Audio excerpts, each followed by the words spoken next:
ಇವತ್ತು ನಾವು ಕುಂಬ್ಲಡಿಕೆ ಗ್ರಾಮದ ಸಂಜೆ ಅವರ ಮನೆಗೆ ಬಂದಿದ್ದೀವಿ.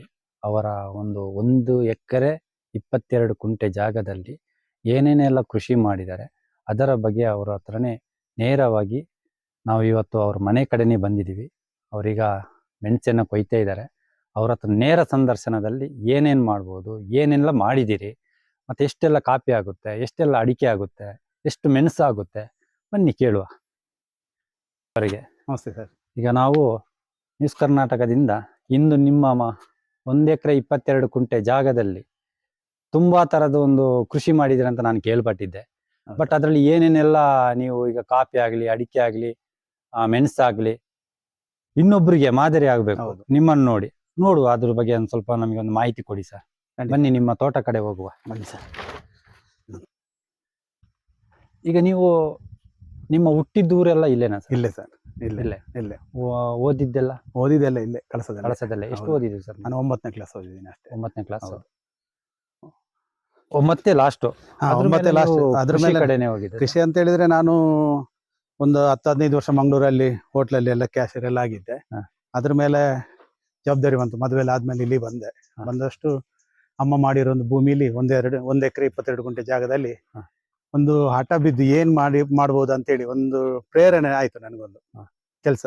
ಇದ್ರಲ್ಲಿ ಏನಂತ ಹೇಳಿದ್ರೆ ವಿಶೇಷತೆ ಕಾಫಿ ಎಲ್ಲ ಮಾಡೋದು 1 ಎಕರೆಯಲ್ಲಿ ಸರ್ವೇ ಸಾಮಾನ್ಯ. ಅದರಲ್ಲಿ ಅಡಿಕೆ ಮತ್ತೆ ಮಿಶ್ರ ಬೆಳೆ, ಅಡಿಕೆ ಆಗ್ಲಿ ಕಾಫಿ ಇಂಥದ್ದೆಲ್ಲ ಮಾಡೋದು ದೊಡ್ಡ ಸಾಧನೆ ಅಲ್ಲ. ಅದೆಲ್ಲ ಬಾಕಿ ಎಲ್ಲ ನಮ್ಗಿಂತ ಜಾಸ್ತಿ ಉತ್ತಮ ಬೆಳೆ ತೆಗೆಯುವಂಥವ್ರು ಇದ್ದಾರೆ, ಕೃಷಿಕರಿದ್ದಾರೆ. ಅದರಲ್ಲಿ ಉತ್ತಮ ಏನಂತ ಹೇಳಿದ್ರೆ ಕೆಲವೊಂದು ವಿದ್ಯಾಭ್ಯಾಸ, ಉನ್ನತ ಸ್ಥಾನಮಾನ, ಉನ್ನತ ವ್ಯಾಸಂಗ ಮಾಡಿ ಕಲ್ತಿರೋ ನಿರುದ್ಯೋಗಿ ಅಂತೇಳಿ ಮನೆಯಲ್ಲಿ 1-2 ಎಕರೆ 1 ಎಕರೆ ಇದ್ದವರಿಗೆ ಒಂದು ಪ್ರೇರಣೆ ಏನಾಗ್ಬೇಕಂತ ಹೇಳಿದ್ರೆ ನಾನು ಒಂದು ಮೆಣಸು ಹಾಕಿದ್ದೀನಿ, ಕಾಳು ಮೆಣಸು. ಅದ್ರ ಬಗ್ಗೆ ಏನಂತೇಳಿ ಗೊಬ್ಬರ ಗೂಟನ ಬರೀ ಬೇಲಿಗೆ ಮಾತ್ರ ಹಾಕೋದಲ್ಲ, ಕೃಷಿನೇ ಅದರಲ್ಲಿ ಒಂದು ಕೃಷಿ ಮಾಡಿದ್ರೆ ಏನೆಲ್ಲ ಸವಲತ್ತಿದೆ ಅಂತೇಳಿ ಅನ್ನೋದಕ್ಕಂತ ಒಂದು ಉದಾಹರಣೆ ಇಲ್ಲಿ ಹಾಕಿದ್ದೀನಿ. ತುಂಬಾ ಜನ ಯುವಕರಲ್ಲಿ ಇಲ್ಲಿ ಬಂದ್ರೆ ಈ ಧರ್ಮಸ್ಥಳ ಗ್ರಾಮಾಭಿವೃದ್ಧಿ ಯೋಜನೆಯವರು ನಮ್ಮ ಗೆಳೆಯರೆಲ್ಲ ಇದ್ದಾರೆ. ಅವರೆಲ್ಲ ತುಂಬಾ ಬಂದೆಲ್ಲ ನೋಡ್ಕೊಂಡು ಹೋಗಿದ್ದಾರೆ. ಅದ ತಕ್ಷಣ ನೋಡಿ ಇವತ್ತು ಇದ್ರ ಬಗ್ಗೆ ಮಾಹಿತಿ ಬಾರಿ ಅವ್ರಿಗೆ ಹೇಳೋದಲ್ಲ. ಇಲ್ಲ, ನಾನು ಅದ್ರ ಬಗ್ಗೆನೇ ನಾನು ಮಾಹಿತಿ ಕೇಳಿದೆ. ಯಾಕಂತ ಹೇಳಿದ್ರೆ ನಿಮ್ಮ ಧರ್ಮಸ್ಥಳ ಗ್ರಾಮಾಭಿವೃದ್ಧಿ ಕಡೆಯಿಂದಾನೆ ಈಗ ಸಂಜೆ ಅವರು 1 ಎಕರೆಯಲ್ಲಿ 1 ಎಕರೆಯಲ್ಲಿ 10 ಮೂಟೆ ತೆಗೆಯೋದೇ ಕಷ್ಟ. ಹೌದು. ಮೆಣಸಾಗ್ಲಿ, ಕಾಫಿ ಆಗ್ಲಿ, ಅಡಿಕೆ ಆಗ್ಲಿ, ಯಾರು ಅಷ್ಟೇ. ಆದ್ರೆ ನೀವು ಅವ್ರ ತೋಟಕ್ಕೆ ಹೋಗಿ ಬನ್ನಿ ಒಂದ್ಸಲ, ನೀವು ನೋಡಿ ಅದ್ರ ಕೃಷಿ ನೋಡಿ ಯಾವ ತರ ಮಾಡಿದಾರೆ ಅಂತ. ಕಷ್ಟಪಟ್ಟಿದ್ರೆ ನೋಡಿ ಈ ತರನು ತೆಗಿಬಹುದು ಅಂತ. ಖಂಡಿತ ಆತರ ಹೇಳಿದಾರ. ಇವತ್ತು ನಾವು ಅದನ್ನು ಕೇಳ್ಕೊಂಡು ಇವತ್ತು ನಿಮ್ಮ ಸಂದರ್ಶನಕ್ಕೆ ಬಂದಿದ್ದೀವಿ. ತೋಟ ತೋರಿಸಿ ಸರ್. ಖಂಡಿತ ಬನ್ನಿ ಸರ್. ಪ್ರತಿ ಒಂದು ಸಾಲಿಗೆ ಒಂದು 350 ಗೊಬ್ಬರ ಗೂಟ ತರ ಹಾಕಿದ್ದೇವೆ. ಇದರಲ್ಲಿ ಇದರಲ್ಲಿ ಒಂದು 2ರಿಂದ 3 ಕೆಜಿ ಬರುತ್ತೆ ಗೊಬ್ಬರ ಗೂಟದಲ್ಲಿ ಹಾಕಿರೋ ಮೆಣಸು. ನೋಡಿ ಇದು ನೋಡಿ ಇದೇ ತರ ಇದೆ ನೋಡಿ. ಒಳ್ಳೆ ಫಸಲು ಇದೆ. ಒಳ್ಳೆ ಫಸಲಿದೆ ನೋಡಿ. ಅದು ಇದಕ್ಕಿಂತ ಒಂದು ಒಳ್ಳೆ ಉತ್ತಮವಾದ ಗುಣಮಟ್ಟದ ಎಲ್ಲ ಕೃಷಿ ಎಲ್ಲ ತೆಗಿತಾರೆ. ಇದೊಂದು ಮಾದರಿ ಕೃಷಿ. ಏನಂತ ಹೇಳಿದ್ರೆ ನೋಡಿ ಗೊಬ್ಬರ ಗೂಟ ಆಗಿರೋದು ಕಾಫಿ ಮಧ್ಯದಲ್ಲಿ ಕೆಲವರಲ್ಲಿ ನೋಡಿ ಮೆಣಸೆ ಇಲ್ಲ, ಕೆಲವೊಂದು. ಹೌದು. ಇದು ನೋಡಿ ಎಲ್ಲ ಒಂದು ಚೂರುನು ಎಲೆ ಅಂತ ಕಾಣಲ್ಲ. ಈ ತರ ಆದ್ರೆ ಜಾಸ್ತಿ ಇದೆ. ಒಂದು 7ರಿಂದ 8 ಕ್ವಿಂಟಲ್ ಬರ್ಬೋದು ಈ ಸಲ. ಇದಕ್ಕಿಂತ ಜಾಸ್ತಿ ತೆಗೆದಿದ್ದೀನಿ. 1 ಟನ್ ಮತ್ತೆ 100 ಕೆಜಿ ತೆಗೆದಿದ್ದೀನಿ ಇದರಲ್ಲಿ. ಅವಾಗ ಮಳೆ ಇತ್ತು, ಸಿಕ್ಕಾಪಟ್ಟೆ ನೀರಿನ ವ್ಯವಸ್ಥೆ ಎಲ್ಲ ಚೆನ್ನಾಗಿತ್ತು. ಈಗ ನೋಡಿ, ಈಗ ನೀರಿನ ಕಡಿಮೆ ಆದ್ರೂ ನಮಗೆ ಮೆಣಸಿನ ಬೆಳೆ ಕಡಿಮೆ ಆಗ್ಲಿಲ್ಲ. ನೋಡಿ ಇಲ್ಲಿ ಇದೆಲ್ಲ ಇವತ್ತು ನಾವು ಇದರಲ್ಲಿ ಕೆಲಸ ಮಾಡೋದು ನಾವು ಇಬ್ರು ಗಂಡ ಹೆಂಡತಿ ಇಬ್ರೇ. ನಮ್ಗೆ ಎಷ್ಟು ಬೇಕಂತ ಹೇಳಿದ್ರೆ 5-6 ಎಕರೆ 10 ಎಕರೆ ಮಾಡೋದಕ್ಕಿಂತ 1 ಎಕರೆಯಲ್ಲಿ 1-2 ಎಕರೆ ಅದು ಕೃಷಿ ತೆಗಿಬೇಕು ನಾವು. ಅದು ಮಾದರಿ. ಅದು ಬಿಟ್ಟು ನೋಡಿ ಇದೆಲ್ಲ ಇಂಥದ್ದು 350 ಗೊಬ್ಬರ ಗೂಟದನ್ನ ಹಾಕಿದೀವಿ. ಇದು ಖಾಲಿ ಎಲ್ಲ ಗೊಬ್ಬರ ಗೂಟ. ಹೌದು. ಬೇರೆ ದೊಡ್ಡ ಮರಗಳಿಗೆ ಇಲ್ಲ. ದೊಡ್ಡ ಮರದಲ್ಲಿ ಬಿಟ್ರೆ ನಮ್ಗೆ ಇದಕ್ಕೆ ರೋಗ ಬರೋದೆಲ್ಲ, ಕಾಯಿಲೆ ಬರೋದು ತುಂಬಾ ಕಡಿಮೆ. ಯಾಕೆಂತ ಹೇಳಿದ್ರೆ ನೋಡಿ, ಇದು ಈ ರೀತಿ ಹಾಕಿ ಮಳೆಗಾಲದಲ್ಲಿ ನಾವು 2 ಸಲ ಅದನ್ನ ಅದ್ರ ರೆಕ್ಕೆ ಎಲ್ಲ ಕಡ್ದು ಬುಡಕ್ಕೆ ಹಾಕ್ತಿವಿ. ಅದು ಕಹಿ ಅಲ್ವಾ, ಅದಕ್ಕೋಸ್ಕರ ಅದಕ್ಕೆ ಜಾಸ್ತಿ ಕಾಯಿಲೆ ಏನು ಬರೋದಿಲ್ಲ. ನೋಡಿ ಅದಕ್ಕೆ ಬುಡಕ್ಕೆ ಹಾಕಿದ್ರೆ ಅದೇ ಗೊಬ್ಬರ. ಅದರಲ್ಲಿ ಹೆಸರಲ್ಲೇ ಗೊಬ್ಬರ ಇದೆ. ಗೊಬ್ಬರ ಗೂಟ ಅಂತ ಹೇಳಿ. ಒಂದೊಂದು ಇದರಲ್ಲಿ 3 ಕೆಜಿ ತನಕ ಒಣಗಿದ್ದು ಒಂದು 3 ಕೆಜಿ ತನಕ ಬರುತ್ತೆ. ಹೌದು. 1 ಕೆಜಿಗೆ ಈಗ ಎವರೇಜ್ ಏನಂತ ಹೇಳಿದ್ರೆ 3 ಕೆಜಿಗೆ 1 ಕೆಜಿ. ಈ ಮಲೆನಾಡು ಭಾಗದಲ್ಲಿ ನಾವು ತೆಗೆಯುವಂಥದ್ದು ಈ ಸಕಲೇಶ್ಪುರ ಆ ಕಡೆ 2 ಕೆಜಿ 2.5 ಕೆಜಿಗೆಲ್ಲ 1 ಕೆಜಿ ತೆಗಿತಾರೆ. ಈ ಭಾಗದಲ್ಲಿ ಇದು ಸ್ವಲ್ಪ ತಂಪು ಏರಿಯಾ, 3 kg 1 kg ಮೆಣಸು ತೆಗಿತೀವಿ. ಇದರಲ್ಲಿ ನೋಡಿ 4 kg ಇಂದ ಮೇಲೆ ಇದೆ. ಒಂದು ಎವರೇಜ್ ಏನಂತ ಹೇಳಿದ್ರೆ ಒಂದು ಸಾಮಾನ್ಯ ಒಂದು ಅದೇ ಒಂದು 3 kg ಒಂದು 1 kg ತೆಗೆಯುವಷ್ಟು ನಮ್ದು ಇದು ಅಂದಾಜು. ಬೆಳೆ ಎಲ್ಲ ಚೆನ್ನಾಗಿದೆ ನೋಡಿ. ಈಗ ನಿಮಗೆ ಇದಕ್ಕೆ ಗೊಬ್ಬರ ತರ ಅದು ಯಾವ ಇದು ಅನ್ನಪೂರ್ಣ ಅಂತೇಳಿ ಇಲ್ಲಿ ಗೊರಸಗುಡಿಗೆ ಅವರು ಒಬ್ರು ಭಟ್ರು ಇದ್ದಾರೆ, ಅಲ್ಲಿಂದ ತಗೊಂಡ್ ಬರ್ತೀವಿ. ಅದರಲ್ಲಿ ಎಲ್ಲ ಬೇವಿನ ಹಿಂಡಿಯಿಂದ ಹಿಡಿದು ಅದು ಅಗ್ರಿಕಲ್ಚರ್. ಹೌದು, ಇದು ಮತ್ತೆ ಗೌರ್ಮೆಂಟ್ ಗೊಬ್ಬರ ಅಂತದ್ದೆಲ್ಲ ಬಹಳ ಕಡಿಮೆ ಹಾಕೋದು ನಾವು. ಇದು ಕಾಫಿ ಗಿಡಕ್ಕೆ ಹಾಕೋದು ಅದಕ್ಕೆ ಹಾಕ್ತಿವಿ ಬಿಟ್ರೆ ಎಷ್ಟು ಅಂತೇಳಿ ಅದಕ್ಕೆ ಹಾಕೋದಿಲ್ಲ ನಾವು. ಮತ್ತೆ ಅನ್ನಪೂರ್ಣ ಗೊಬ್ಬರದಲ್ಲಿ ಒಂದು ತಗೊಂಡ್ ಬಂದು ಇಳುವರಿ ಜಾಸ್ತಿ ಇರುತ್ತೆ, ಅದನ್ನೇ ಜಾಸ್ತಿ ನಾವು ತಗೊಂಡ್ ಬಂದು ಯೂಸ್ ಮಾಡೋದು. ಈಗ ನಿಮ್ಗೆ ವರ್ಷಕ್ಕೆ ಎಷ್ಟು ಖರ್ಚು ಬರುತ್ತೆ ಸರ್? ಈಗ ಖರ್ಚು ಕಡಿಮೆ. ಕಾಫಿ ಆಗ್ಲಿ ಅಡಿಕೆ ಆಗ್ಲಿ ಅದಕ್ಕೆ ನೀವು ಹಾಕೋಂತ ಖರ್ಚು ಎಷ್ಟು ಬರುತ್ತೆ? ಖರ್ಚು 2 ರೌಂಡ್ ಗೊಬ್ಬರ ಹಾಕ್ತಿವಿ. 1 ಎಕರೆಗೆ 15 ಮೂಟೆ ಅಂತ ಹೇಳಿದ್ರೆ ಗೊಬ್ಬರ ಒಂದು 50,000 ರೂಪಾಯಿದು ಬರೀ ಕಾಫಿ ಗಿಡಕ್ಕೆ ಇದಕ್ಕೆಲ್ಲ ಗೊಬ್ಬರ ಹಾಕ್ತಿವಿ. ಮತ್ತೊಂದು 30,000 ರೂಪಾಯಿದು ಇದಕ್ಕೆ ಕಾಳು ಮೆಣಸಿಗೆ ಇಂಥದ್ದು ಗೊಬ್ಬರ ಹಾಕ್ತಿವಿ. ಮತ್ತೊಂದು 2 ರಿಂದ 3 ರೌಂಡ್ ಇದರಲ್ಲಿ ಇದು ಬೋಡೋ ದ್ರಾವಣ ಹಾಕ್ತಿವಿ ಅಷ್ಟೇ, ಬಾಕಿ ಏನಿಲ್ಲ. ಬಾಕಿದೆಲ್ಲ ಈ ಬೇಸಿಲು ಕಾಲದಲ್ಲೆಲ್ಲ ಈ ಕಸ ಕಡ್ಡಿ ಎಲ್ಲ ತೆಗೆದು ಈಗ ಮೆಣಸು ಕೊಯ್ದಾದ್ಮೇಲೆ ಅದ್ರ ಬುಡಕ್ಕೆ ಹಾಕ್ತಿವಿ. ಮತ್ತೆ ಪ್ರತಿ ಇದರಲ್ಲಿ ಬಾವಿಯಿಂದ ನೀರು ಡ್ರಿಪ್ ಮಾಡಿ ಬುಡಕ್ಕೆ ಹಿಡಿತೀವಿ. ನೀರಿಂದೆಲ್ಲ ಬಾವಿ ಇದೆ, ಬಾಕಿ ಹೌದು ನಮ್ದು ಸ್ವಂತ. ಅದರಿಂದ ಪೈಪಲ್ಲಿ ಹಿಡಿತೀವಿ ಅದ್ರ ಬುಡಕ್ಕೆ ನೀರು, ಅದು ಬಿಟ್ರೆ ಬಾಕಿ ಯಾವುದಿಲ್ಲ. ಈಗ ನಾವು ಗೊಬ್ಬರ ಹಾಕದೇನೆ ಇದ್ರೂನು ಬೇಸಿಗೆ ಕಾಲದಲ್ಲಿ ನೋಡಿ ಮಳೆ ಕಡಿಮೆ ಇದೆ, ಈಗ ಎಲ್ಲ ಡ್ರೈ ಆಗ್ತಿದೆಯಲ್ಲ, ಅದಕ್ಕೆ ಬುಡಕ್ಕೊಂದಷ್ಟು ನೀರು ಹಿಡಿದ್ರೆ ಅದು ಈ ಸಂದರ್ಭಗಳಲ್ಲಿ ಏನಂತ ಹೇಳಿದ್ರೆ ಗೊಬ್ಬರ ಹಾಕೋದಕ್ಕಿಂತ ಜಾಸ್ತಿ ಅದಕ್ಕೆ ಇದಾಗುತ್ತೆ, ಸ್ವಲ್ಪ ಬಾಡೋದು ಮತ್ತೆ ಕಾಯಿಲೆ ಬರುವಂತದ್ದು ತುಂಬಾ ಕಡಿಮೆ ಆಗುತ್ತೆ. ಈಗ ನೀವು ಅಲ್ಲಿ ಮೇಲ್ಗಡೆ ಟ್ಯಾಂಕ್ ಎಲ್ಲ ಮಾಡ್ಕೊಂಡಿದ್ದೀರಿ? ಇಲ್ಲ ಸರ್, ಇಲ್ಲ ಬಾವಿಂದಾನೆ ಡೈರೆಕ್ಟ್ ಪೈಪ್ ಹಿಡಿಯೋದು. ಮೊನ್ನೆ ತನಕ ನಿರ್ದಿದ್ವಿ, ಸ್ವಲ್ಪ ನೀರೆಲ್ಲ ಬುಡಕ್ಕೆ ಮತ್ತೆ ಅಡಿಕೆ ಗಿಡಕ್ಕೆ ಒಂದು ಸ್ವಲ್ಪ ನೀರು ಹೊಡಿಯೋದು ಇಂಥದ್ದೆಲ್ಲ ತುಂಬಾ ಈ ಸಲ ಬೋರ್ ಮಾಡ್ಬೇಕಂತ ಒಂದು ಐಡಿಯಾದಲ್ಲಿ ಇದೀವಿ. ಅದಾದ್ರೆ ಒಂದು ನಮಗೆ ನೀರಿನ ವ್ಯವಸ್ಥೆ ಸ್ವಲ್ಪ ತುಂಬಾ ಅನುಕೂಲ ಆಗುತ್ತೆ. ಈಗ ಅಡಿಕೆ ಸಸಿ ಈಗ ದೊಡ್ಡ ಮರಗಳಾಗ್ತದೆ ಸರ್, ಇದು ಸಸಿಯಲ್ಲೇ ಸ್ವಲ್ಪ ಎಲ್ಲಿಗೆ ಆಗುತ್ತೆ? ಯಾವ್ದು ಇದು? ಇಲ್ಲ, ಅಡಿಕೆ ಮರದಕ್ಕಿಂತ ಬಿಡೋದಕ್ಕಿಂತ ಜಾಸ್ತಿ ನಾವು ಅಡಿಕೆ ಕೊಯ್ಯುವಾಗ ಸ್ವಲ್ಪ ಸಮಸ್ಯೆ ಆಗುತ್ತೆ. ಅದಕ್ಕೋಸ್ಕರ ನಾವು ಒಂದು 400 ರಿಂದ ಒಂದು 500 ಇದೇ ತರ ಗೊಬ್ಬರ ಗೂಟ ತಗೊಂಡ್ ಬಂದು ಹಾಕಿದ್ದು. ಅವಾಗ್ಲೇ ನಟ್ಟಿದ್ದು ಇದನ್ನೆಲ್ಲ ನಟ್ಟು ಯಾವ್ದು ಸಹ ಇಷ್ಟುವರೆಗೆ ನನ್ಗೆ ಲಾಸ್ ಆಗ್ಲಿಲ್ಲ. ಒಂದು 500 ತನಕ ಇತ್ತು ಪ್ರತಿ ಗೊಬ್ಬರದಲ್ಲಿ. ಕೆಲವೊಂದಷ್ಟು ಈಗ ಇಳುವರಿ ಏನಂತ ಹೇಳಿದ್ರೆ ಅದಕ್ಕೆ ಇಳುವರಿ ಜಾಸ್ತಿ ಬಂದು ಅದಕ್ಕೆ ಹಿಡ್ಕೊಳಕ್ ಆಗೋದಿಲ್ಲ, ಅಷ್ಟೆಲ್ಲ ಬಂದು ಅದು ಪಲ್ಟಿ ಆಗಿರೋದು ತುಂಬಾ ಇದೆ ನೋಡಿ. ಇದು ಇಂಥದ್ದೆಲ್ಲ ಕ್ರಾಪ್ ಎಲ್ಲ ಜಾಸ್ತಿ ಆದ್ಮೇಲೆ ಅದಕ್ಕೆ ಬಲ ಬರೋದಿಲ್ಲ, ಅದಕ್ಕೆ ಬಿದ್ದಿರೋದೇ ತುಂಬಾ ಸಿಕ್ಕಾಪಟ್ಟಿದೆ. ಈಗ ವರ್ಷಕ್ಕೆ ನೀವು ಎಷ್ಟು ಇನ್ಕಮ್ ಬರುತ್ತೆ ಸರ್? ಒಂದು ಹೇಳಲಿಕ್ಕೆ ಆಗಲ್ಲ ನೋಡಿ. ಈ ಸಲ ರೇಟ್ ಎಲ್ಲ ಚೆನ್ನಾಗಿದೆ. ಬರೀ 1 ಎಕರೆ 22 ಗುಂಟೆಯಲ್ಲಿ ಒಂದು 30 ರಿಂದ 60 ಇದೆಲ್ಲ ಸೇರಿ ಒಂದು 40 ಮೂಟೆ ತನಕ ಕಾಫಿ ಬಂದಿದೆ. ಅದು ಮತ್ತೆ ಮೆಣಸು, ಅಡಿಕೆ ಸ್ವಲ್ಪ ಕಡಿಮೆ, ಒಂದು 25 ಕ್ವಿಂಟಲ್ ಬಂದಿದೆ ಅಷ್ಟೇ ಹಸಿ ಅಡಿಕೆ. ಮತ್ತೆ ಮೆಣಸು ಮಾತ್ರ ಜಾಸ್ತಿ ಇದೆ ಈ ಸಲ.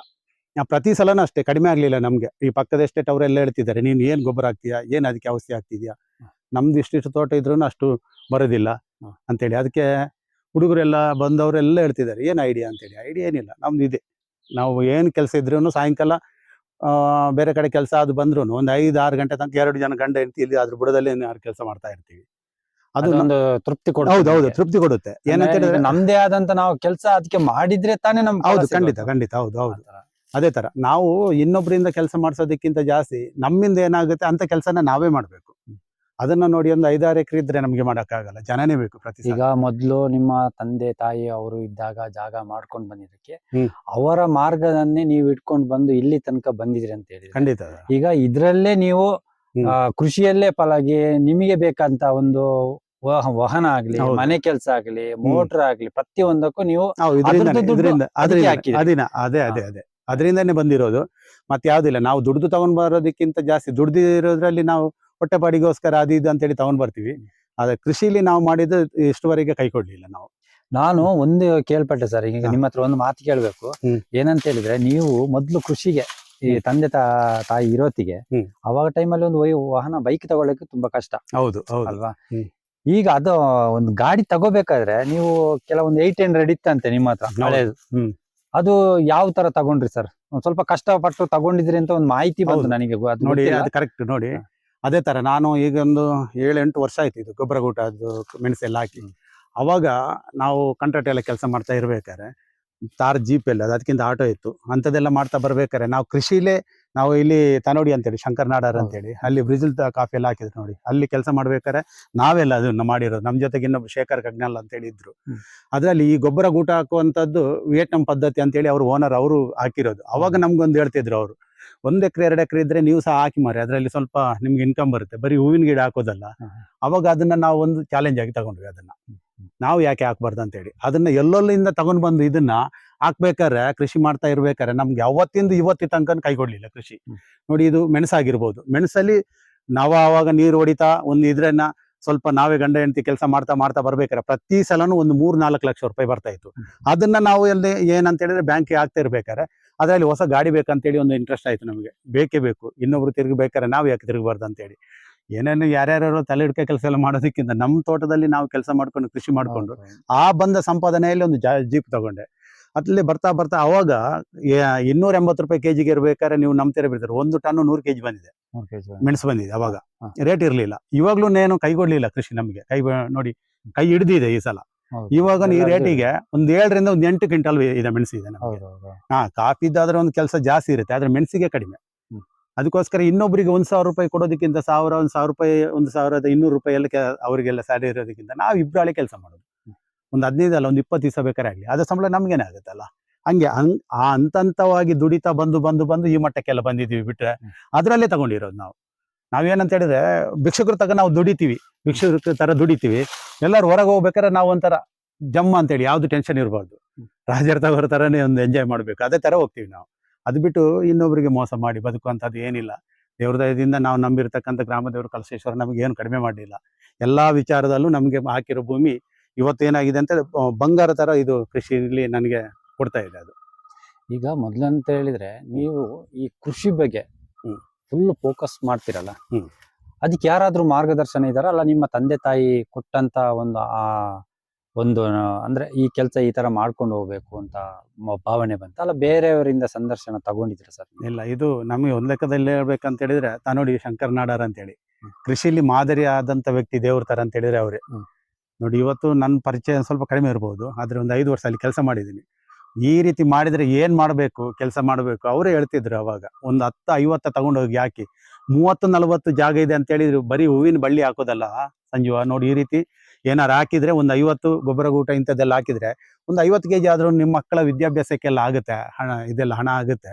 ಈ ರೀತಿ ಮಾಡ್ಕೊಂಡು ಹೋಗಿ ಮಾದರಿ ಆದಂತ ವ್ಯಕ್ತಿ ಅವರೇ. ಬಾಕಿ ನಮ್ಮ ತಂದೆ ತಾಯಿಗೆ ಅವರಿಗೆ ಅಮ್ಮ ಇದ್ರು, ಅವರ ಪರಿಶ್ರಮದಿಂದ ನಮ್ಮ ಕೆಲಸ ಮಾಡ್ಬೇಕಾದ್ರೆ ನಮ್ಗೆ ಸಪೋರ್ಟ್ ಮಾಡಿದ್ರು. ಬಿಟ್ರೆ ಬಾಕಿ ಅವ್ರು ಈ ರೀತಿ ಹಾಕ್ಬೇಕಂತೇಳಿ ಏನು ಐಡಿಯಾ ಏನು ಹೇಳಿಲ್ಲ. ಅವ್ರ ಮಾರ್ಗದರ್ಶನದಲ್ಲಿ ಅವರ ಆಶೀರ್ವಾದ ಎಂದೂ ಇದೆ ನಮ್ಮ ಜೊತೆಗೆ, ನನಗೆ ಇದೆ. ಆದ್ರೂ ಅದು ಈ ಐಡಿಯಾ ಬಂದಿರೋದು ಅವ್ರು ಕೊಟ್ಟಿರೋದು, ತನ್ನೋಡಿ ಶಂಕರ್ ನಾಡಾರ್ ಅಂತೇಳಿ. ಅವರ ಮುಖಾಂತರ ನಾನು ಈ ಒಂದು ಐಡಿಯಾ ಬಂದಿದ್ದೀನಿ. ಇವತ್ತು ಇದರಲ್ಲಿ ಫೈಲ್ ಆಗಲಿಲ್ಲ. ನೋಡಿ, ಎಲ್ಲರೂ ಬಂದ್ರು ಮಾಡ್ಕೊಂಡ್ರು, ಒಂದಷ್ಟು ಕಳ್ಕೊಂಡ್ರು. ನನ್ನ ಜೊತೆಗೆ ಇನ್ನೊಬ್ರು ಶೇಖರ್ ಕಗ್ನಲ್ ಅಂತ ಹೇಳಿದ್ರೆ ಅವರು ಹಾಕಿದ್ದಾರೆ. ಅದರಲ್ಲೂ ಪ್ಲಸ್ ಅಂತ ಹೇಳಿದ್ರೆ ನಮ್ಗೇನೆ ಇದರಲ್ಲಿ ಆಗಿರೋದು.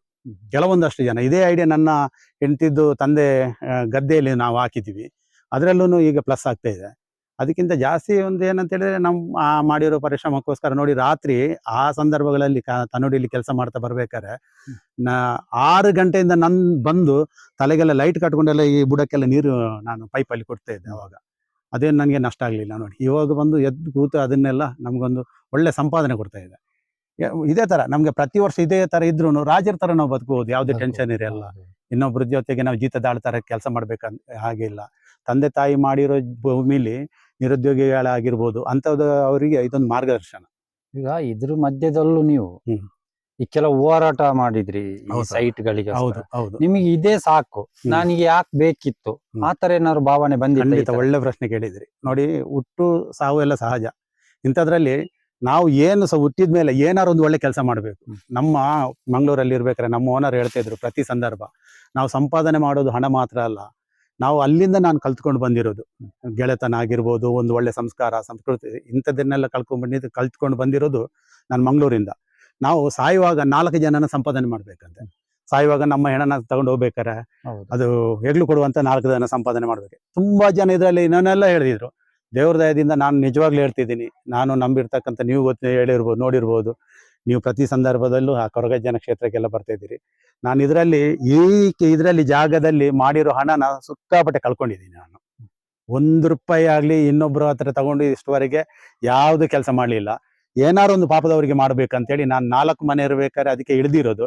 ಇವತ್ತು 45-50 ಮನೆಗೆ ಒಂದು ನೆರಳಿನ ಆಸರೆ ಆಗಿದೆ. ಅದು ನಮ್ಮ ಗ್ರಾಮದೇವರು ಕಳಸೇಶ್ವರ ಆಶೀರ್ವಾದದಿಂದ, ಅವರ ಆಶೀರ್ವಾದದಿಂದ. ಹುಟ್ಟುದು ಸಾಮಾನ್ಯ, ಅದೆಲ್ಲ ಮಾಮೂಲಿ. ಇಂಥದ್ದೆಲ್ಲ ಸಂಪಾದನೆ ಮಾಡೋದು ಬೇಕಾದಷ್ಟು ಮಾಡ್ಕೊಂಡು ಸತ್ರೆ ಅದೇನಿಲ್ಲ ಅಂತವ್ರಿಗೆ ಏನಾರು ಒಂದು ಮಾಡ್ಬೇಕಂತೇಳಿ ನನಗೊಂದು ಹಠ ಇತ್ತು. ಈಗ ಅದ್ರ ಮಧ್ಯದಲ್ಲಿ ನೀವು ಆತರ ಅವರಿಗೆ ಒಂದು 50 ಕುಟುಂಬಗಳಿಗೆ ಒಂದು ಮನೆ ಜಾಗ ಎಲ್ಲ ವ್ಯವಸ್ಥೆ ಮಾಡಿಕೊಟ್ಟು ಹೋರಾಟ ಮಾಡಿದ್ರಿ. ಆ ಸಂದರ್ಭದಲ್ಲಿ ನಿನಗೆ ಯಾಕೆ ಮಾರಬೇಕು, ಇದೆಲ್ಲ ಬೇಡ ನಿನಗೆ ಅಂತ ಆತರ ಏನಾದ್ರು ಬಂತ? ಸಿಕ್ಕಾಪಟ್ಟೆ ಬಂದಿದೆ, 1000 ಬಂದಿದೆ. ನಾನು ಮನೆಯವರು ಹೇಳಿದ್ದಾರೆ, ನಮ್ಮ ಅಮ್ಮ ಹೇಳಿದ್ದಾರೆ, ಯಾವುದನ್ನು ಕಿವಿಗೆ ಹಾಕೊಳ್ಳಿಲ್ಲ. 4 ಗಂಟೆಗೆ ಎದ್ದು ML ಅವರ ಮನೆ ಬಡ್ದಿದ್ದೀನಿ, ಬಾಗಿಲು ಬಡ್ದಿದ್ದೀನಿ, ಇವ್ರನ್ನೆಲ್ಲ ಕರ್ಕೊಂಡು ಹೋಗಿದ್ದೀನಿ. ಡೀಸೆಲ್ಗೆ ಹಣ ಇರಲಿಲ್ಲ, ನಾನೇ ಹಾಕೊಂಡಿದ್ದೀನಿ. ಜೀಪಲ್ಲಿ ಕರ್ಕೊಂಡು ಹೋಗ್ಬೇಕಾರೆ ಎಷ್ಟೋ ಗಾಡಿಗೆಲ್ಲ ಬಾಡಿಗೆ ಕೊಟ್ಟಿದ್ದೀನಿ, ಕರ್ಕೊಂಡು ಹೋಗಿದ್ದೀನಿ. ನಿಜವಾಗ್ಲೂ ಇಲ್ಲಿ ಕೂತವ್ರ ಹತ್ರ ಕೇಳಿರ್ಬೋದು ನೀವೆಲ್ಲ, ಎಷ್ಟೋ ಜನ ಎಷ್ಟೋ ಸಲ ವಾರಕ್ಕೆ 2 ಸಲ ಹೋಗಿ ಇದು ಸ್ಟ್ರೈಕ್ ಎಲ್ಲ ಮಾಡಿದೀವಿ. ಸಂಘಟನೆಯಲ್ಲಿ ಇದ್ದೆ, ಆ ಸಂಘಟನೆಯಲ್ಲಿ ಇರ್ಬೇಕಾದ್ರೆ ಅವರೊಂದು ಬೇರೆ ಮಾದರಿಯಲ್ಲೆಲ್ಲ ಕೆಲಸ ಮಾಡ್ತಿದ್ರು. ಅದು ನನಗೆ ಇಷ್ಟ ಆಗ್ಲಿಲ್ಲ, ಅದು ಬಿಟ್ಟು ಬಂದೆ. ಇಷ್ಟೆಲ್ಲ ಕಲ್ತಾದ್ಮೇಲೆ ನಾವು DC ಅವ್ರ ಹತ್ರ, DC ಕಚೇರಿ, ಜಿಲ್ಲಾಧಿಕಾರಿ ಅವರ ಕಚೇರಿ ಎದುರುಗಡೆ ಹೋರಾಟ ಮಾಡ್ಕೊಂಡು ಕೂತಿರೋದು ಎಷ್ಟೋ ಉದಾಹರಣೆ ಇದೆ. ಊಟ ಇಲ್ಲ, ತಿಂಡಿ ಇಲ್ಲ. ನಮ್ಗೆ ಇದೆ, ನಮ್ ಪರವಾಗಿಲ್ಲ, ಪಾಪದವ್ರು ಇದಾರಲ್ಲ, ನೊಂದವ್ರು ಇದ್ದಾರೆ, ಅವ್ರಿಗೆ ಏನಾರು ಒಂದು ಮಾಡ್ಬೇಕಂತೇಳಿ ಒಂದು ಬಂದಿದ್ದೆ. ದೇವ್ರದ ಇದೊಂದು ಆಗಿದೆ. ಅದು ನಾನು ಮಾಡಿರೋದಲ್ಲ, ನಮ್ಮ ಗ್ರಾಮ ದೇವರ ಮೇಲೆ ಅಪಾರವಾದ ನಂಬಿಕೆ ಇದೆ. ನಾನು ಎಲ್ಲೋ ಹೋದ್ರೂ ನಮ್ಮ ಕಲಶೇಶ್ವರ ದೇವರನ್ನ ತುಂಬಾ ಪ್ರೀತಿಸ್ತೀನಿ, ಆರಾಧಿಸ್ತೀನಿ. ನಾನು ಅವರ ಮುಖಾಂತರ ಆಗಿರೋದು ಅಂತೇಳಿ ನಾನು ನಂಬ್ತೀನಿ ಅಷ್ಟೇ. ಈಗ ಆ ಸೈಟ್ ಅಲ್ಲಿ ಕೂತವ್ರದ್ದು ಅವರ ಸ್ಥಿತಿ ಹೇಗಿದೆ ಸರ್ ಈಗ? ಇನ್ನೆಲ್ಲರೂ ಹಂತದಲ್ಲಿ ಅವರಿಗೆ ಸ್ವಂತ ಅದೇ ಜಾಗದಲ್ಲಿ ಮನೆ ಕಟ್ಟಿಕೊಡಬಹುದಾ ಅಂತ ನಿಮ್ಮ ಒಂದು ಅನಿಸಿಕೆ? ಖಂಡಿತ ಭರವಸೆ ಇದೆಯಾ? ಖಂಡಿತ ಇದೆ, ಖಂಡಿತ ಭರವಸೆ ಇದೆ. ಕೆಲವೊಂದಷ್ಟು ಉದಾಹರಣೆ ಏನಂತ ಹೇಳಿದ್ರೆ, ಭೂಮಿ ಅವಾಗ ಮಂಜೂರಿ ಆಗ್ಲಿಲ್ಲ, ಅದು ನಿಜ ಗೋಮಾಳ ಭೂಮಿ. ಅದು ಈಗ ಅಷ್ಟಂತೇಳಿ ಸ್ಕೆಚ್ ಆಗಿದೆ. ಅದು ಅವರಿಗೆ ಯಾರೇ ಬಂದ್ರು ಹೋಗಿ ಅಂತ ಹೇಳುವಂಥದ್ದು ಏನಿಲ್ಲ, ಸ್ಕೆಚ್ ಆಗಿದೆ, ಇಷ್ಟು ಎಕರೆ ಅಂತೇಳಿ ಆಗಿದೆ. ಮನೆ ಹಕ್ಕುಪತ್ರದ ಸ್ವಲ್ಪ ವಿಳಂಬ ಆಗ್ಬೋದು, ಖಂಡಿತವಾಗಿ ಸಿಗುತ್ತೆ, ಯಾರೇ ಬಂದ್ರೂ ಸಿಗುತ್ತೆ. ಅದು ನನಗೆ ಧೈರ್ಯ ಇದೆ. ಎಷ್ಟುವರೆಗೆ ನಾನು ಪ್ರತಿಯೊಂದು ಹೆಜ್ಜೆ ಇಡ್ಬೇಕಾದ್ರೆ ನಾನು ಸೋಲ್ತೀನಿ ಅಂತೇಳಿ ನಾನು ಹೆದರಿಕೆಯಿಂದ ಹಿಂದೆ ಇಡ್ಲಿಲ್ಲ, ಗೆಲ್ತೀನಿ ಅಂತ ಒಂದು ಹಠ ಇತ್ತು. ಆ ಹಂತಕ್ಕೆ ಬಂದಿದ್ದೀನಿ ಪ್ರತಿ ಸಂದರ್ಭದಲ್ಲೂ. ಮೊನ್ನೆ ಒಬ್ರು ಕೊರಗಜ್ಜನ ದೇವಸ್ಥಾನದಲ್ಲಿ ಒಬ್ರು ಬಂದಿದ್ರು, ಬಂದು ಅಧಿಕಾರಿ ಅವರು ಹೇಳಿದ್ರು, ಒಂದು ಈ ಗುಡ್ಡದಲ್ಲಿ ಬಂದು ಇಷ್ಟೆಲ್ಲ ಒಂದು ಇದು ಮಾಡಿದಿರಲ್ಲ, ನಿಜವಾಗ್ಲೂ ನೀವು ಗ್ರೇಟ್ ಅಂದ್ರು. ನಾನು ಅದನ್ನೆಲ್ಲ ನೋಡಿ, ಒಳ್ಳೆ ಹೊಗಳಿಕೆ ಅಂತದ್ದು ನನಗೆ ಖಂಡಿತ ಕಂಡ್ರೂ ಆಗಲ್ಲ. ಅದನ್ನೆಲ್ಲ ಅವ್ರು ಮಾಡ್ಕೊಂಡಿದ್ದಾರೆ. ಅಜ್ಜ ಅವ್ರಿಗೆ ನಿಲ್ಬೇಕಂತೇಳಿ ಕೊರಗಜ್ಜಂದು ಸಾನ್ನಿಧ್ಯ ಮಾಡ್ಕೊಂಡಿದ್ದಾರೆ, ಇಲ್ಲಿ ಕೂತಿದ್ದಾರೆ, ಸ್ಥಿರವಾಗಿ ನಿಂತಿದ್ದಾರೆ. ನೋಡಿ, ಒಂದು ಉದಾಹರಣೆ ಏನಂತ ಹೇಳಿದ್ರೆ, ನಾನು ದೇವರನ್ನ ಅಪಾರವಾಗಿ ನಂಬ್ತೀನಿ. ಉದಾಹರಣೆಗೆ ಪಾಪದವರಿಗೆ ಮನೆ ಆಗುತ್ತಾ ಬಿಡುತ್ತೆ, 2ನೇದು ಅವ್ರು ಬಂದು ಕೂತಾದ್ಮೇಲೆ ಅವ್ರು ಖಂಡಿತ ಆಗುತ್ತಲ್ಲ, ಅಲ್ವಾ? ಖಂಡಿತ ಮಾಡಿಸ್ತಾರೆ ಪಾಪದವರು. ನಾನು ಪ್ರತಿ ಸಲನೇ ಹೇಳೋದು ಅಷ್ಟೇ, ನಾನು ಹೆಂಗೆ ಮನೆ ಮಾಡ್ಕೊಂಡಿದ್ದೀನ ಅದೇ ತರ ಅವ್ರಿಗೇನಾಗ್ಬೇಕಂತೇಳಿ ನನಗೊಂದು ಆಸೆ. ಅವರು ಒಳ್ಳೆ ಒಂದು ಮನೆ ಕಟ್ಕೊಂಡು ನನಗೆ ಅವರು ಮರ್ಯಾದೆ ಕೊಡ್ತಾರ ಬಿಡ್ತಾರೆ, ಅದು ನಾನು ತಲೆಯಲ್ಲಿ ಹಾಕೋದಿಲ್ಲ. ಯಾಕಂತೇಳಿದ್ರೆ ಅಷ್ಟೆಲ್ಲ ಮಾಡ್ಕೊಟ್ಟಿದ್ದೀನಿ ಅಂತೇಳಿ ನಾನು ಅವರಿಂದ ಒಂದು ಒಳ್ಳೆ ರೆಸ್ಪೆಕ್ಟ್ ಬಯಸೋದು ಇಂಥದ್ದೆಲ್ಲ ಮಾಡೋದಿಲ್ಲ. ನಾನು ಅವ್ರಿಗೊಂದು ಒಳ್ಳೆ ಮನೆ ಆಗ್ಬೇಕು ಅಷ್ಟೇ. ಬಂದಿದ್ದಾರೆ, ನನ್ನ ಜೊತೆಗೆ ಇದ್ದಾರೆ, ಅವ್ರಿಗೆ ಏನಾರು ಒಂದು ಮಾಡ್ಬೇಕು. ಖಂಡಿತ ನಾನು ಜೀವ ಇರೋ ತನಕ ಇದ್ದೀನಿ ಅವ್ರ ಜೊತೆಗೆ. ಸರ್, ಈಗ ಇದರಲ್ಲಿ ಅದಾದ್ಮೇಲೆ ಕ್ರಮೇಣಗೆ ಈಗ ಯಾರಾದ್ರು ರಾಜಕಾರಣಿಗಳು ನಮ್ಮ ಇದಕ್ಕೆ ಬಂದು ನಿನಗೆ ಒಂದು ಏನಾದ್ರು ಸ್ಥಾನ ಕೊಡ್ತೀನಿ ಬಾ ಅಂತ ಹೇಳಿದ್ರೆ ನೀವು ಹೋಗ್ತೀರಾ? ಖಂಡಿತ ಬೇಡ, ನನಗೆ ಇಷ್ಟ ಇಲ್ಲ. ರಾಜಕೀಯ ಎಲ್ಲ ಬೇಡ ನನಗೆ. ರಾಜಕೀಯ ಆಗಲಿ ಇನ್ನೊಂದು ವಿಚಾರದಲ್ಲಿ ನನಗೆ ಸಾಧ್ಯವಿಲ್ಲ. ಒಂದು ಸಲ ಏನೋ ಒಂದು ಒತ್ತಾಯದ ಮೇರೆಗೆ ಒಂದು ಗ್ರಾಮ ಪಂಚಾಯತಿಯಲ್ಲಿ ಸೋತಿದ್ದೀನಿ, 300 ಓಟು ತಗೊಂಡಿದ್ದೀನಿ ಅಷ್ಟೇ. ಬಿಟ್ರೆ ನನಗೆ ಅದು ನಿಜವಾಗ್ಲೂ ಬೇಡ ಇತ್ತು. ಈಗ ಒಂದು ದೇವಸ್ಥಾನದ ವಿಚಾರದಲ್ಲಿ ಅದರಲ್ಲೊಂದು ಸ್ಥಾನಮಾನ ಇದೆ, ಅಷ್ಟೇ ಸಾಕು ನನಗೆ. ರಾಜಕೀಯ ಆಗಲಿ, ಇನ್ನೊಬ್ರು ಹಣ ಕೊಡ್ತೀನಿ ಆಗಿದೆ, ಎಲೆಕ್ಷನ್ ಸಂದರ್ಭಗಳಲ್ಲಿ ಇಷ್ಟು ಹಣ ಕೊಡ್ತೀನಿ ಬನ್ನಿ ಅಂತೇಳಿ ಅದಕ್ಕೆ ಸಿಕ್ಕಾಪಟ್ಟೆ ಆಗಿದೆ. ಆದ್ರೆ ಇವ್ರನ್ನ ಬಿಟ್ಟುಕೊಡ್ಲಿಲ್ಲ ನಾನು. ಒಬ್ಬ ವ್ಯಕ್ತಿನ ಕೆಲವೊಂದಷ್ಟು ಇದು ಮಾಡಿದ್ರು. ಪಕ್ಷ ಅಂತೇಳಿ ಹೋದಾಗ, ಇನ್ನೊಬ್ರು ಆ ಪಕ್ಷದಿಂದ ಹೋದಾಗ ಆ ಶಾಸಕರು ಅವ್ರ ಜೊತೆಗೆ ಹೋಗಿದ್ದೀವಿ. ಯಾಕೆಂತ ಹೇಳಿದ್ರೆ ನಮ್ಮ ಪರವಾಗಿ ಅವ್ರಿಗೂ ಒಂದು ಸಂದರ್ಭಗಳಲ್ಲಿ ನಾನು ಇಲ್ಲಿ ಕಳಸ ಭಾಗದಲ್ಲಿ ಹಕ್ಕುಪತ್ರ ಕೊಡ್ಲಿಲ್ಲ, ಇವ್ರಿಗೆ ಮನಮಠ ಮಂಜೂರು ಮಾಡ್ಲಿಲ್ಲ ಅಂತೇಳಿ ಹೋರಾಟ ಮಾಡ್ಬೇಕಾದ್ರೆ ಅವ್ರಿಗೂ ಧಿಕ್ಕಾರ ಅಂತ ಹೇಳಿದ್ದೀನಿ. ಕ್ರಮೇಣ ಅವರು ಇಷ್ಟೆಲ್ಲ ಭೂಮಿ ಮಂಜೂರಿ ಎಲ್ಲ ಆದ್ಮೇಲೆ ಅವರು ಬೇರೆ ಒಂದು ಪಕ್ಷಕ್ಕೆಲ್ಲ ಹೋದಾಗ ಅವ್ರನ್ನ ಬಿಟ್ಟುಕೊಡ್ಲಿಲ್ಲ. ಒಬ್ಬ ವ್ಯಕ್ತಿ ಎಲ್ಲೇ ಹೋಗ್ಲಿ ಜೀವಕ್ಕೆ ಜೀವ ಕೊಡೋ ತರ ನಾವು ನಿಲ್ಬೇಕು, ಹೌದಲ್ವಾ? ಮೊದ್ಲು ಮಾಡಿದವ್ರನ್ನ ಮರಿಬಾರ್ದು. ಹೌದು, ಏನೇ ಮಾಡ್ಲಿ, ಎಲ್ಲ ಹೋಗ್ಲಿ, ಅದೆಲ್ಲ ಬೇಡ ನಮ್ಗೆ. ಅವ್ರ ಜೊತೆಗೆ ಹೋಗಿದ್ದೆ. ನಮಗೆ ಮತ್ತೊಂದು ಏನ್ ಬೇಡ. ಕೆಲವೊಂದಷ್ಟು ಏನ್ ಮಾಡ್ದೇನೆ ಇದ್ದವ್ರು ದೊಡ್ಡ ದೊಡ್ಡ ಬಿಲ್ಡಪ್ ಎಲ್ಲ ತಗೊಂಡಿದ್ದಾರೆ. ನಮಗೆ ನೋಡಿ, ಇಲ್ಲಿ ನಾವು ಮಾಡ್ಕೊಟ್ಟಿದ್ದು ಇಷ್ಟೇ, ತೊಂದರೆ ಇಲ್ಲ. ನಾನು ಇಷ್ಟುವರೆಗೆ ಅದ್ರ ಬಗ್ಗೆ ನಾನೇನು ಬಯಸೋದಿಲ್ಲ. ಅವರಿಗೆ ಮನೆ ಆದ್ರೆ ಸಾಕು. ಅವರಿಗೊಂದು ಪಾಪ ತುಂಬಾ ಇದರಲ್ಲಿ ನೀರಿನ ಸಮಸ್ಯೆ ಇಂಥದ್ದೆಲ್ಲ ಇದ್ದಾರೆ. ನಂದೊಂದು ಆಸೆ ಅಷ್ಟೇ, ಪ್ರತಿ ಸಂದರ್ಭಗಳಷ್ಟೇ. ನಾನು ಎಷ್ಟೋ ಸಲ ಅಲ್ಲಿ ಕೊರಗಜ್ಜನ ಇದರಲ್ಲಿ ಸಾನ್ನಿಧ್ಯಕ್ಕೆ ಬಂದು ಕಣ್ಣೀರು ಹಾಕಿ ಬೇಡ್ಕೊಂಡಿದ್ದೀನಿ. ಅವರಿಗೆ ಒಂದು ಮನೆ ಕಲಿಯುವಂತ ಮಕ್ಕಳಿದ್ದಾರೆ, ವಯಸ್ಸಾದವರು ಎಲ್ಲಿದ್ದಾರೆ, ಮನೆ ಮಠ ಎಲ್ಲ ಇಂಥದ್ದೆಲ್ಲ ಮಾಡಿಕೊಡಿ ಅಷ್ಟೇ. ಕೈಯಲ್ಲ ಆದಷ್ಟು ನನಗೆ ಕೊಡುವಂಥದ್ದು ಏನಿಲ್ಲ, ಕೊಡುವಂಥದ್ದೆಲ್ಲ ಕೊಟ್ಟಿದ್ದೀನಿ ಇಷ್ಟುವರೆಗೆ. ಆದ್ರೆ ಒಂದು ಮನೆ ಇಂಥದ್ದೆಲ್ಲ ಆದ್ರೆ ನಮ್ಗೊಂದಷ್ಟು ನಮ್ಗೆ ಅದು ಬಿಟ್ಟು ಬೇರೆ ಏನ್ ಬೇಡ ನನಗೆ. ಈ ಮಣ್ಣೆ ಕೂಡ ಕೋಲ ಎಲ್ಲ ಐತಿ ಸರ್. ಅಂದ ಸಂದರ್ಭದಲ್ಲಿ ಇದನ್ನು ಜಾಗದ್ದು ಮತ್ತೆ ಈ ತರ ಎಲ್ಲ ಸಮಸ್ಯೆಗಳು ತುಂಬಾ ಬರ್ತಾ ಇದಾವೆ. ಆ ಜಾಗದಿಂದ ಹೇಳ್ಬೇಕು, ಅದು ಅಲ್ಲಿ ಕೊಡ್ಲಿಕ್ಕೆ ಬರುವುದಿಲ್ಲ ಅಂತ ಮಾಹಿತಿ ಬಂದಿತ್ತು. ಅದನ್ನೆಲ್ಲರೂ ಪ್ರಸ್ತಾಪನೆ ಮಾಡಿದ್ರೆ ಸರ್? ಯಾರು ಇಲ್ಲ, ಯಾರು ನಮ್ಮ ಜೊತೆಗೆ ಮಾತಾಡ್ಲಿಲ್ಲ ನೋಡಿ. ಅದು ಇನ್ನೊಬ್ಳು ಹೇಳ್ಬೇಕಂತೇಳಿ ಇನ್ನೊಂದ್ಸ ಜಾಗದಲ್ಲಿ ಕೊಡ್ತೀವಿ ಅಂತ ಹೇಳಿದ ತಕ್ಷಣ ನಾವು ಹೋಗ್ಲಿಕ್ಕೆ ಅವ್ರೇನ್ ಮಾಡಿ ಕೊಟ್ಟಿದ್ದಲ್ಲ ಗ್ರಾಮ ಪಂಚಾಯತಿ. ನಾವು ಹೋರಾಟ ಮಾಡ್ಕೊಂಡು ಬಂದಿರೋ ಭೂಮಿ ಅದು ಹೋರಾಟ ಮಾಡಿ ನಾವು ಬಿಟ್ಟು ಕೊಟ್ರೆ ಇನ್ನೊಬ್ರಿಗೆ ಕೊಡ್ಬೋದು ಅಷ್ಟೇ, ಬಿಟ್ರೆ ನಾವು ಬಿಡೋದಿಲ್ಲ ಅಂತ ಹೇಳಿದ್ರೆ ಅವ್ರು ಏನ್ ಮಾಡ್ತಾರೆ ಅಲ್ವಾ? 5 ವರ್ಷ ಆಯ್ತು ಈಗ ಆಲ್ಮೋಸ್ಟ್. ಈಗ ಅದಕ್ಕೋಸ್ಕರ ನಾವು ಅಲ್ಲಿಂದ ಎದ್ರೆ ತಾನೇ ಅವರು ನಮ್ಮನ್ನ ಹೇಳ್ಸೋದು. ಎಷ್ಟೋ ಅಧಿಕಾರಿಗಳೆಲ್ಲ ಬಂದಿದ್ರು ಅವಾಗ, 24 ಗಂಟೆ ಗಡುವು ಕೊಟ್ಟಿದ್ರು, ನಾವು ಅಲ್ಲಿ ಕೂರ್ಬೇಕಾರೆ ಹೋಗ್ಬೇಕು ಅಲ್ಲಿಂದ, ಇಲ್ಲಂತ ಹೇಳಿದ್ರೆ ತೆರವು ಮಾಡ್ತೀವಿ ಅಂತ. ಏನಾಗ್ಲಿಲ್ಲ. ನಾವು ಏನಾದ್ರೆ ರಾಜಕಾರಣಿ ಮತ್ತೆ ಇನ್ನೊಂದು ರಾಜಕೀಯ ಅನ್ನೋದು ನಂಬೋದಕ್ಕಿಂತ ಜಾಸ್ತಿ ನಮ್ಮ ದೇವರನ್ನ ನಂಬ್ತೀವಿ. ಅದ್ರ ಮೊರೆನೆ ಹೋಗಿರೋದು, ಅದ್ರ ಮೊರೆನೆ ಹೋಗಿ ಇಷ್ಟು ಒಂದು ಕುಟುಂಬಕ್ಕೆ ಆಗಿ ಕೊಟ್ರೆ ಕೊರಗಜ್ಜನನ್ನ ಅಲ್ಲಿ ಪ್ರತಿಷ್ಠಾಪನೆ ಮಾಡಿ ಆರಾಧಿಸ್ಕೊಂಡು ಬರ್ತೀವಿ, ನಮ್ಮ ಇಷ್ಟು ಸಮುದಾಯ ಅಂತೇಳಿ, ನಮ್ಮ ಜನಗಳು ಅಂತೇಳಿ ಬೇಡ್ಕೊಂಡಿದೀವಿ. ಹಂತವಾಗಿ ಆಗ್ತಾ ಬರುತ್ತೆ, ಅದು ನಂಬಿಕೆ ಇದೆ. ಒಂದೇ ಸಲ ಅಂತೂ ಯಾವ್ದು ಆಗುದಿಲ್ಲ, ಆಗಲ್ಲ. ನಾವು ಕಷ್ಟಪಡ್ಬೇಕು, ಕಷ್ಟಪಡದೆ ಸುಮ್ನೆ ನಾವು ಕೂತ್ರೆ ನಮಗೆ ಬರುದಿಲ್ಲ. ಖಂಡಿತ ಖಂಡಿತ ಖಂಡಿತ ಆತರ ಒಳ್ಳೆ ಇದೆ. ಈಗ ನಾವು ಕೃಷಿ, ಈಗ ಅದನ್ನು ಬಿಡೋಣ, ಈಗ ಕೃಷಿ ಬಗ್ಗೆನೇ ಮಾಡ್ತಾರೆ. ಈಗ ಕಾಫಿ, ಮೆಣಸು, ಅಡಿಕೆ ಆಯ್ತು, ಇದು ಬಿಟ್ಟು ಬೇರೆ ಏನಾದ್ರು ಹೊಸದಾಗಿ ಏನಾದ್ರು ಪ್ರಯೋಗ ಮಾಡಿದ್ರ ನಿಮ್ಮ ಜಾಗದಲ್ಲಿ? ಇಲ್ಲ ಸರ್, ಮಾಡ್ಲಿಲ್ಲ, ಅಂತದೇನಿಲ್ಲ ಸದ್ಯಕ್ಕೆ. ಈಗ ಇದ್ರ ಬಗ್ಗೆ ನಾನು ಮೆಣಸು ಇದನ್ನೆಲ್ಲ ಉಳಿಸ್ಕೊಂಡು ಹೋಗ್ಬೇಕಂತೇಳಿ ಇದೇ ತರ.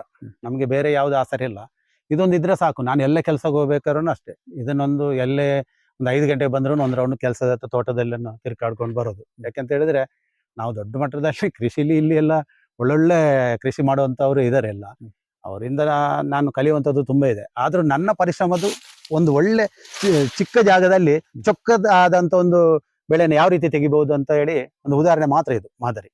ನೋಡಿ, ಯಾವ ಪಕ್ಕದಲ್ಲಿ ಮೆಣಸು ಇಂಥದ್ದೆಲ್ಲ ನೋಡಿದ್ರೆ ಬಹಳ ಕಡಿಮೆ ಇದೆ. ನಮ್ಮ ಇದರಲ್ಲಿ ನೀವು ನೋಡಿರೋದು ಈಗ ಬರೀ ಒಂದು 10% ಅಷ್ಟೇ. ಇನ್ನು ಮೇಲ್ಭಾಗದಲ್ಲಿ ನೋಡಿದ್ರೆ, ಮೆಣಸೆಲ್ಲ ನೋಡಿದ್ರೆ ಇನ್ನೊಬ್ಬರಿಗೆ ಮಾದರಿ ಆಗುವಂಥದ್ದು ಇದೆ ಇದರಲ್ಲಿ. ಕಾಫಿ ಹಾಕಿದ್ದೀನಿ, ಮೆಣಸು ಹಾಕಿದ್ದೀನಿ, ಅಡಿಕೆ ಇಂಥದ್ದೆಲ್ಲ. ನೀರಿನ ವ್ಯವಸ್ಥೆ ಸ್ವಲ್ಪ ಕಡಿಮೆ ಇದೆ. ಆದ್ರೂ ನನಗೊಂದು ಆಸೆ ಇದೆ, ಏನಂತ ಹೇಳಿದ್ರೆ 1-2 ಟನ್ ಮೆಣಸು ತೆಗಿಬೇಕಂತೇಳಿ ಇದೆ ಇದರಲ್ಲಿ. ಈಗ ಹೊಸ ಹುಡುಗರಿಗೆ, ಈಗ ಒಂದು ಹುಡುಗರಾಗ್ಲಿ, ಕೆಲವರು ಈಗ 1 ಎಕರೆ ಜಾಗ ಮಾಡ್ಕೊಂಡು ಅರ್ಧ ಎಕರೆ ಜಾಗ ಮಾಡಿದವರಿಗೆ ನಿಮ್ಮ ಒಂದು ಮಾರ್ಗದರ್ಶನ ಸಂದೇಶ ಅವರಿಗೆ ಯಾವ ತರ ಕೊಡ್ತೀರಾ ಸರ್? ಖಂಡಿತ ಇದೊಂದು ಒಳ್ಳೆ ಪ್ರಶ್ನೆ. ನೋಡಿ ಸರ್, ಇದು ನಾವು ಬರೀ ಕಾಫಿ ಗಿಡ ಹಾಕೊಂಡು ತಂದೆ ತಾಯಿ ಇದಾರೆ ನೋಡ್ಕೊಳ್ತಾರೆ ಅಂತೇಳಿ ಹೊರಗೆ ಇರೋದಕ್ಕಿಂತ, ನಾವು ಹಾಕಿರೋ ಭೂಮಿಲಿ ಸಂಪತ್ತನ್ನು ಯಾವ ರೀತಿ ತೆಗಿಬೇಕು ಅನ್ನೋದಕ್ಕಿಂತ ಇದೊಂದು ಮಾದರಿ. ನೋಡಿ, ಪ್ರತಿಯೊಂದು 100-150 ಮರ ಯಾವುದೇ ಆಗಿರ್ಬೋದು, ಕಾಟು ಮರ ಆಗಿರ್ಬೋದು, ಇಂಥದ್ದೆಲ್ಲ ಸಿಲ್ವರ್ ಆಗಿರ್ಬೋದು, ಯಾವುದೇ ಒಂದು ನೆಟ್ರು ಪ್ರತಿಯೊಂದು ಮರಕ್ಕೊಂದು ಮೆಣಸೆಲ್ಲ ಬಿಟ್ರೆ ಒಂದು 100-150 ಅಡಿಕೆ, ಇಂಥದ್ದೆಲ್ಲ ಸ್ವಂತ ಪರಿಶ್ರಮದಿಂದ ಇದಕ್ಕೆಲ್ಲ ಗೊಬ್ಬರ ಹಾಕೊಂಡು ನಿಜವಾಗಿ ಒಳ್ಳೆ ಕಷ್ಟಪಟ್ರೆ ಯಾವತ್ತು ನಮ್ಮ ಭೂಮಿನ ನಮ್ಮ ಬರಡು ಮಾಡಿ ಕೊಡೋದಿಲ್ಲ. ಕಷ್ಟಪಟ್ಟಿದ್ದಕ್ಕೋಸ್ಕರ ಒಂದು ಒಳ್ಳೆ ಒಂದು ಫಲವತ್ತಾದ ಒಂದು ಕೊಡುತ್ತೆ ನಮಗೆ. ಅದನ್ನ ನಾವು ಯಾರ್ಯಾರ ಕೈಯಿಂದ ತಿಂಗಳಿಗೆ ಒಂದು 25,000 20,000 ದುಡಿಯೋದಕ್ಕಿಂತ ಒಂದು 5 ಲಕ್ಷ ರೂಪಾಯಿ ಸ್ವಂತ ಭೂಮಿಯಲ್ಲಿ ತೆಗೆದ್ರು ನಾವು, ಅವಾಗ ನಮಗೆ ಒಂದು 50,000 ರೂಪಾಯಿ ಸಂಪಾದನೆ ನಮ್ಮ ತೋಟದಲ್ಲಿ ಸಿಗುತ್ತೆ. ಕೃಷಿಲಿ ಪ್ರತಿ ಸಂದರ್ಭಗಳಲ್ಲಿ ಸಿಗೋದಿಲ್ಲ, ಒಂದು ಸ್ವಲ್ಪ ಲೇಟ್ ಆಗುತ್ತೆ, ವರ್ಷಕ್ಕೊಂದ್ಸಲ ಆಗುತ್ತೆ. ಆದ್ರೂ ಅದರಲ್ಲಿ ಸಿಗುವಂಥದ್ದು ಒಂದು ಸಂಪಾದನೆಯಲ್ಲಿ ನಮ್ಮ ಸ್ವಂತ ಕಷ್ಟಪಟ್ಟು ಸಿಗುವಂಥದ್ದು ತೃಪ್ತಿ ಇನ್ನೊಬ್ರು ಕೊಡುವಂಥದ್ದಿಲ್ಲ ನಿಜವಾಗ್ಲು. ಈಗ ಅದೇ ರೀತಿ ಈಗ ಬೆಳೆಯೋ ಹುಡುಗರಿಗೆ ನಿಮ್ಮ ಸಂದೇಶ? ಖಂಡಿತ. 1 ಎಕರೆ 2 ಎಕರೆ, ಅದೇ ನಾನು ಹೇಳೋದು, 1 ಎಕರೆ 2 ಎಕರೆ ಇದ್ದವರು ಅದನ್ನ ಪಾಳು ಬಿದ್ದು ಇನ್ನೊಬ್ಬರ ತೋಟದಲ್ಲಿ ದುಡಿಯೋದಕ್ಕಿಂತ ಅವರವರ ತೋಟದಲ್ಲಿ ದುಡಿದ್ರೆ ಹೇಗೆ ಬದುಕಬಹುದು ಅಂತಕ್ಕಂಥದ್ದು ಇದೊಂದು ಚಿತ್ರಣ ನೋಡಿ. ಇದು ಈಗ ಎಲ್ಲ ಕಾಟ್ಮಾರ ಅಂತ ಹೇಳಿ ಗೊಬ್ಬರದ ಗೂಟ ಎಲ್ಲ ಹಾಕಿದ್ವಿ. ಹೌದು ಎಲ್ಲ ಪ್ರತಿಯೊಬ್ರು ಅಲ್ಲಿ ದಾರಿಲಿ ಹೋಗ್ಬೇಕಾದ್ರೆ ಇವಾಗ್ಲೂ ಅಷ್ಟೇ ಕೇಳ್ತಾರೆ. ಆ ಪಕ್ಕದ ಎಸ್ಟೇಟ್ನ ರೈತರು ಅವರೆಲ್ಲ ಕೇಳ್ತಿದ್ದಾರೆ. ಮತ್ತೆ ಇಷ್ಟೆಲ್ಲ ನನ್ನ ಹತ್ರ ಪ್ರಶ್ನೆ ಕೇಳಿದ್ರಿ, ಅಂತಿಮವಾಗಿ ನಿಮ್ಮ ಹತ್ರ ನಾನು ಚಿಕ್ಕದಾದ ಒಂದು ಪ್ರಶ್ನೆ ಕೇಳ್ತೀನಿ ಸರ್. ಹೇಳಿ ಸರ್. ನೋಡಿ, ನಾನೊಂದು ಸಾಮಾನ್ಯ, ನಂದೇನ್ ಬಿಡಿ, ಇಲ್ಲಿ ಎಲ್ಲ ಕೃಷಿಕರು ಇರ್ಬೇಕಾದ್ರೆ ಸಾಧಕರು ಇರ್ಬೇಕಾದ್ರೆ ನಂದೇನ್ ಲೆಕ್ಕಕ್ಕಿಲ್ಲ. ನನಗಿಂತ 100 ಪಟ್ಟು ಸಾಧಕರಿದ್ದಾರೆ, ಇಲ್ಲಿ ಕೃಷಿಕರಿದ್ದಾರೆ. ನನ್ನನ್ನೇ ಹುಡ್ಕೊಂಡು ಬರುವಂತದ್ದು ಏನಿದೆ ನೋಡಿ. ಉದಾಹರಣೆಗೆ ರವಿ ಅಣ್ಣ ಕೆಳಂಗಡಿ ಪ್ರಜಾವಾಣಿ ಅವರೆಲ್ಲ ಸ್ಟೇಟಸ್ ಎಲ್ಲ ನೋಡ್ತಾ ಇರ್ತೀನಿ. ತುಂಬಾ ಪರಿಶ್ರಮ ವ್ಯಕ್ತಿ ಅವರೆಲ್ಲ, ಕೃಷಿಯಲ್ಲಿ ಒಳ್ಳೆ ಒಂದು ಇಂಟ್ರೆಸ್ಟ್ ಇರುವಂತ ವ್ಯಕ್ತಿಗಳೆಲ್ಲ. ಮತ್ತೆ ತುಂಬಾ ಜನಗಳದೆಲ್ಲ ಸಾಧಕರದೆಲ್ಲ ಆಗ್ತಾ ಇದ್ರಿ. ಮೊನ್ನೆ ಕಿರಣ್ ಶೆಟ್ಟಿ ಅಂತ ಹೇಳಿ ಅವ್ರದ್ದು ಹಾಕಿದ್ದೀರಾ. ಅವ್ರ ಎದುರುಗಡೆ ನಾವೇನ್ ಲೆಕ್ಕಕ್ಕಿಲ್ಲ ತುಂಬಾ. ಅದನ್ನ ನನ್ನನ್ನೇ ಹುಡ್ಕೊಂಡು ಬರುವಂತದ್ದು ಏನಿದೆ ಸರ್? ಇಲ್ಲ ಸರ್, ಏನ್ ಗೊತ್ತಾ, ನಮಗೆ ದೊಡ್ಡ ವ್ಯಕ್ತಿ ಅಂತ ಪ್ರಶ್ನೆ ಬರಲ್ಲ. ದೊಡ್ಡವರಾಗ್ಲಿ ಸಣ್ಣವರಾಗ್ಲಿ ನಾವು ಎಲ್ಲದೂ ನಾನು ಈಗ ಶುರು ಮಾಡಿದ್ದೆ ನಾನು ಮೊನ್ನೆಯಿಂದ. ಯಾಕಂದ್ರೆ ಇದು ಸಾಧಕರ ಕತೆ ಗಣೇಶನ ಜೊತೆ ಅಂತ ಹೇಳಿ ಯಾಕೆ ಮಾಡಿದೀನಿ ಅಂತ ಹೇಳಿದ್ರೆ, ಯಾರು ಮಾಡ್ದಿರೋದು ನಾನು ಮಾಡ್ತಾ ಇಲ್ಲ ಅಂತಲ್ಲ, ಕೆಲವೊಂದು ಜನನು ನಾನು ತೋರಿಸ್ಬೇಕು ಕೃಷಿ ಬಗ್ಗೆ ಏನ್ ಮಾಡ್ತಾ ಇದ್ದಾರೆ. ಕೆಲವು ಸಾಧಕರು ಕೆಲವರು ಗೊತ್ತು ಮಾಡ್ಸಲ್ಲ, ನಮ್ದೆಲ್ಲ ಬೇಡ ಆ ತರ ಒಂದು ಸುಮ್ನೆ ನಮ್ದೆಲ್ಲ ಯಾಕೆ ಪ್ರಚಾರ ಅಂತ. ಪ್ರಚಾರ ಯಾರು ನನ್ನನ್ನು ತೆಗೆದು ಮಾಡು ಅಂತ ಯಾರು ಕರೆಯಲ್ಲ ಸರ್. ಹ್ಮ್. ನಮಗೆ ಅದು ಖುಷಿ ತಂದು ಕೊಟ್ಟಿದೆ. ಮತ್ತೆ ಜನರ ಒಪ್ಪಿಗೆ ಏನಿದೆ, ಇಂಥವ್ರನ್ನ ಭೇಟಿ ಮಾಡು, ಅಂತವ್ರನ್ನ ತಗೋ, ಅವ್ರ ತೋಟ ನೋಡು ಅಂತ ನನಗೆ ತುಂಬಾ ಸಂದೇಶ ಬರ್ತಾ ಇದಾವೆ. ಹ್ಮ್. ಎಲ್ಲಾರ್ದು ತಗೊಳ್ತೀನಿ. ನನಗೆ ಅವರು ಬೇರೆ ಅಲ್ಲ, ಇನ್ನೊಬ್ರು ಬೇರೆ ಅಲ್ಲ, ನೀವು ಬೇರೆ ಅಲ್ಲ. ಹ್ಮ್. ನಾವೆಲ್ಲ ಕಷ್ಟಪಟ್ಟು ಬಂದವರನ್ನೇ ಹುಡುಕಿ ಹೋಗಿ ನಾನ್ ತಗೊಳ್ಳೋದು.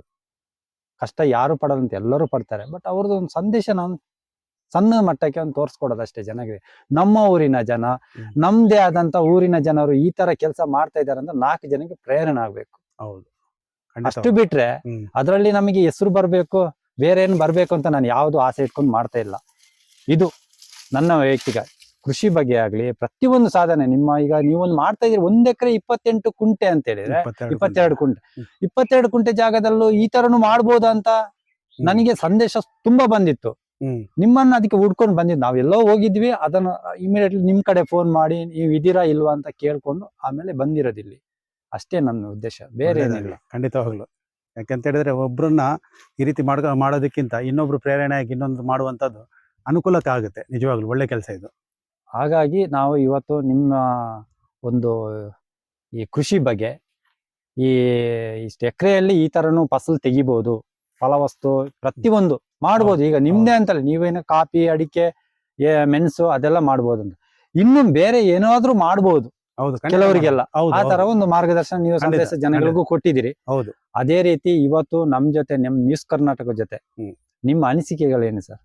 ಒಳ್ಳೆಯ ಒಂದು ಸಂದೇಶ ಕೊಡ್ತಾ ಇದ್ದೀರಾ ಜನಗಳಿಗೆ. ಮತ್ತೊಂದು ಏನಂತ ಹೇಳಿದ್ರೆ, ಕಳಸಾ ಭಾಗದಲ್ಲಿ ನೇರ ಇದು ಸಂದರ್ಶನ ಮುಖಾಂತರ ಒಂದಷ್ಟು ಮಾದರಿ ಆಗುವಂತ ಕೆಲಸನ ಕಳಸಾ ಭಾಗದಲ್ಲಿ ತೋರಿಸ್ತಾ ಇದ್ದೀರಾ.